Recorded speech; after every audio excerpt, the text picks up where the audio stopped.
Diamond બુર્સને ધમધમતું કરવા માટે અમારી તૈયારી થઈ ચૂકી છે।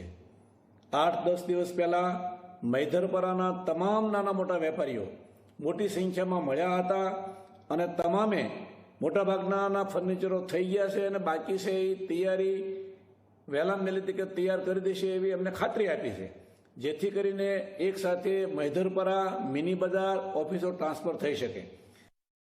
ગોવિંદભાઈ ધોળકિયાએ 7મી જુલાઈની તારીખ આપી દીધી છે। અનેક વેપારીઓની ખાતરીઓ અમને આવી ચૂકી છે, પરંતુ અમે એક સાથે 400-500 વેપારીઓના કન્ફર્મેશન સાથે લેટર સાથે એક તારીખ નક્કી કરીશું। એ તારીખે ઓફિસ શરૂ થાય, જેથી કરીને લેવાવાળા વેચવાવાળા તમામ વેપારીઓ મળે અને એકાબીજાને વેપારમાં અડચણ ન બને એવા પ્રયાસો અમે કરીએ છીએ। આવતી 18મી તારીખે બપોરના અમારી બોમ્બે BKCની અંદર મિટિંગ છે, ત્યાંના વેપારીઓનો ખૂબ અમને ફોન આવે છે, અહીંયા પણ આવો અને અમે એક તારીખ